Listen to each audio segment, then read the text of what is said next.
English learners frequently encounter sentences where a single word swap creates a complete shift in meaning.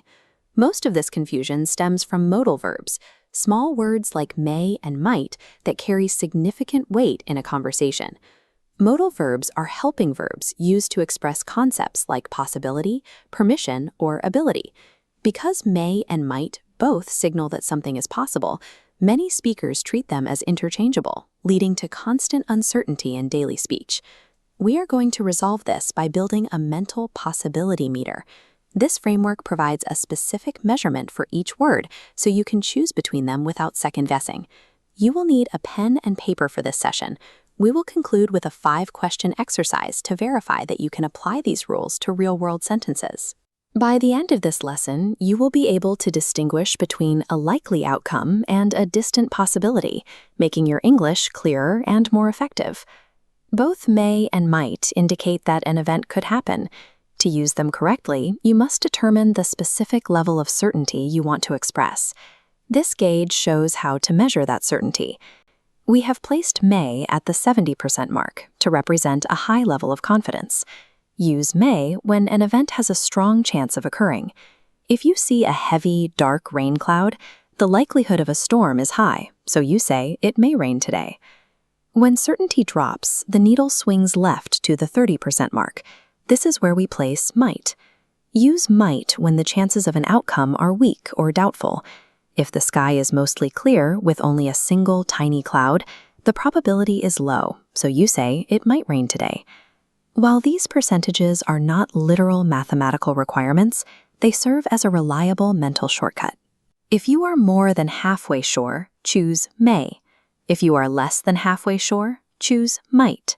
Selecting the correct word ensures your listener understands the exact degree of confidence you have in the statement you are making.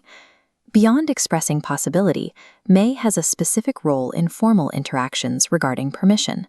In professional or educational settings, may is the standard for polite requests. Phrasing like, "May I come in?" maintains a respectful tone. Avoid using might when asking for permission. While technically understandable, it sounds outdated and is rarely used in modern English conversations. This timeline represents how these verbs handle time. May is used exclusively for events occurring in the present or the future. If you are talking about something happening right now or later today, may is the correct choice. For example, the package may arrive this afternoon. Might is the tool used for looking back at past possibilities, usually paired with the word have. This allows you to speculate on events that already occurred, such as he might have missed his flight. Applying this timeline allows you to correctly distinguish between current requests and past speculations. Even with the meter and timeline in place, there are 2 structural errors that frequently appear in written English. The first error involves writing may and be as separate words, when they should be one.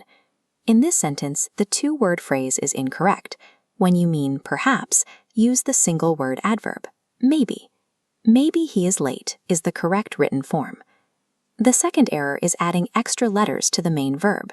In he may not comes, the S creates a grammatical clash.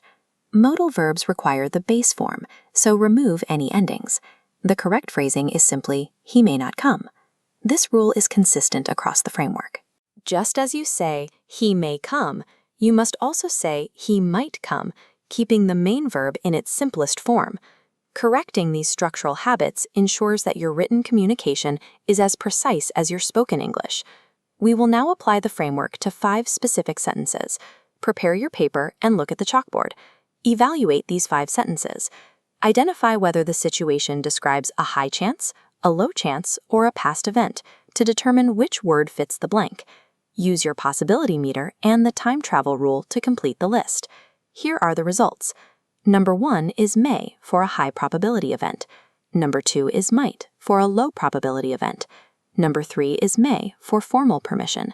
Number 4 is might for a past possibility. And number 5 is might for an uncertain future outcome. By using this logic-based system, you can now differentiate between may and might with confidence in every conversation.